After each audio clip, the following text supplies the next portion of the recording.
Are our modern waterproofing technologies actually inferior to ancient wisdom? Think about it. Modern man faces torrential rain, and what do? We run for shelter. We depend on high-tech membranes and synthetic fabrics. But the Native Americans? They thrived in regions that saw weeks of continuous rain, and they did it using nothing but natural materials found around them. How did they manage it? How did they stay dry, warm, and comfortable when nature threw everything at them? The answers lie in their understanding of teepee construction, their methods of leather waterproofing, and some truly ingenious solutions that most people have never heard about. Before we dive in, make sure you watch this all the way to the end, because I'm going to uncover some techniques that will completely change how you think about wilderness survival. And if you want to see more content like this, hit that subscribe button, drop a like, and leave a comment letting me know what aspect of Native American life you want to learn about next. Teepee inner lining. The ozan, most people think the outer skins are what protect a teepee from the elements. That's only half the story. The real secret to staying dry inside a teepee is something called the ozan, an inner lining that was absolutely key to comfort and dryness. This wasn't just some decorative touch. It was engineering. The ozan was hung around the inner perimeter of the teepee, starting about 5 feet from the top and extending all the way down to the floor. And it served 3 critical functions. First, ventilation and warmth. The space between the outer cover and the ozan created an insulating air pocket that kept the interior warm even in freezing conditions. Second, smoke control. The ozan created a draft that pulled smoke up and out through the top of the teepee, keeping the living space clear even with a fire burning inside. Third, and this is where the rain management comes in, the ozan directed water flow. When rain hit the outer cover, any moisture that made it through would hit the ozan and run down its surface to the edges, away from the living space. The water would drip down behind the ozan and soak into the ground at the perimeter, keeping the central area bone dry. But here's something interesting. The ozan wasn't just functional. It was also a canvas for artistic and cultural expression. Families would decorate their ozan panels with scenes of hunting, battles, and family life. So you had this beautiful, practical piece of engineering that also told the story of the people living inside. The ozan turned the teepee from a simple tent into a sophisticated dwelling that could handle whatever weather came its way. Smoked leather clothing. Now let's talk about personal gear, because staying dry wasn't just about your shelter. It was about what you wore. Raw hides have a problem. They absorb water, and when they get wet, they stiffen up like cardboard. Not exactly ideal for clothing you need to move in. The Native Americans solved this through a smoking process that chemically modified the leather at a molecular level. First, they would tan the hide and soften it using compounds from animal brains and liver. This broke down the fibers and made the leather supple. But the real magic happened next.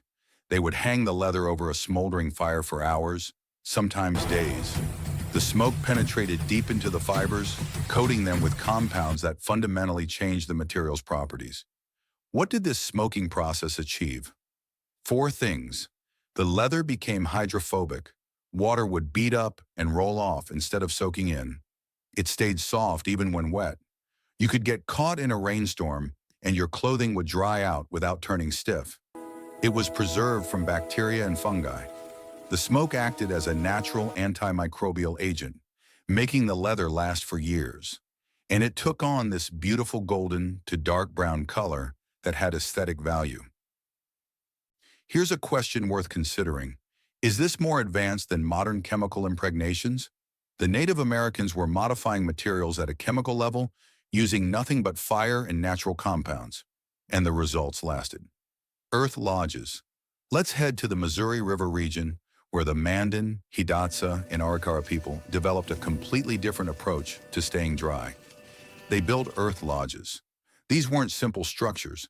They were engineered dwellings that could last for decades.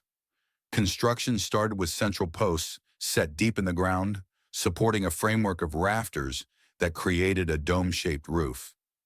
But the genius was in the covering. The roof wasn't just one layer. It was a multi-layered system. First, willow rods were laid across the rafters to create a flexible base. Then came thick mats of prairie grass, arranged in overlapping layers like shingles. Finally, they added turf and compacted earth on top. This multi-layer system did three things simultaneously. It provided insulation, keeping the interior warm in winter and cool in summer. It waterproofed the structure, with each layer shedding water to the layer below until it ran off the edges. And it distributed the load so heavy snow wouldn't collapse the roof. Inside, you'd find a central hearth with bison skins arranged around it. The smoke would rise up and out through a central opening that could be adjusted with a cover based on wind direction. The warmth from the fire would radiate through the space, and the earth walls would hold that heat. After heavy rain or snow, the families would go up and replenish the earth on the roof, maintaining the seal and structure. It was ongoing work, but it meant you had a dwelling that was part of the landscape itself. These earth lodges weren't fighting against nature. They were harmonized with it, using the earth itself as both structure and protection. Birch bark, the multi-purpose material. Move north and east into the territories of the Cree, Ojibwe, and Algonquin people, and you'll find a different material that solved the rain problem: birch bark. Birch bark has this natural waxy coating called betulin. It makes the bark flexible, durable, and completely waterproof, and the Native Americans mastered this one material and used it for multiple survival needs. Canoes are probably what most people know about. They would peel large sheets of bark in spring when the sap was flowing, making it easier to remove without tearing. Then they'd stitch the sheets together using spruce root threads and seal the seams with a mixture of resin and animal fat. The result was a lightweight, waterproof vessel that could carry enormous loads through rivers and lakes. But birch bark wasn't just for canoes. It was used for dwellings too. Wigwams built on dome or conical frames would be covered with layered birch bark mats. The overlap was arranged so water would run down and off, never pooling or seeping through. They also made storage containers. Boxes, buckets, and vessels were all fashioned from birch bark. You could carry water in them. You could store food. The waterproof properties meant your supplies stayed dry no matter what the weather was doing outside. The principle here is beautiful in its simplicity. Master one material completely, and you can meet multiple needs. The Native Americans didn't need 100 different synthetic fabrics. They had birch bark, and they knew exactly how to use it. Personal protection. Let's zoom in on the individual level, because when you're out in the rain, your shelter might be miles away. You need personal protection right there on your body. Rain gear took several forms. Smoked hide robes, as we discussed earlier, were standard. But in the Pacific Northwest, you'd also see raincoats made from cedar bark. These were woven into a flexible mat that shed water while still allowing air circulation. You wouldn't overheat, and you'd stay dry. For exposed skin, they would apply animal fat. This created a waterproof barrier that also protected against cold. It's the same principle modern mountaineers use with petroleum jelly, but they were doing it centuries earlier. Footwear deserves special mention. Moccasins were typically made from smoked hide, so they had some water resistance. But for extended wet conditions, they would stuff the moccasins with moss. The moss provided both warmth and moisture absorption, keeping feet dry from the inside out. The key principle across all of this was combination. They combined different materials, different treatments, and a deep understanding of physics and chemistry, even if they wouldn't have used those words. Parfleche containers. Now here's something specific that solved a critical problem: keeping your supplies dry. You could have the best shelter in the world, but if your gunpowder gets wet, your kindling gets soaked, or your food spoils, you're in trouble. The Native Americans used something called parfleche containers to protect essential items. Parfleche was made from rawhide that was dried but not smoked. It was cut into specific patterns and folded into a seamless envelope design. No stitching meant no holes for water to seep through. The properties of dried rawhide are remarkable. It absorbs minimal water. It's incredibly durable. And when painted with natural pigments, which many parfleche containers were, you got an extra layer of water resistance from the paint, creating a seal on the surface. For nomadic peoples who were constantly on the move, who might be traveling through rain for days, These containers ensured that the most critical supplies stayed dry and usable. You could cross rivers, trek through storms, and when you opened your perflesh, your fire-starting materials would be ready to use. Fire management. Let's talk about fire, because staying dry isn't just about keeping water off your body and out of your shelter. It's about maintaining the ability to create warmth, cook food, and provide protection. The Native Americans had multiple techniques for keeping fire going, even in heavy rain. First, camp selection. They would set up on high ground whenever possible, avoiding areas where water would pool or flow.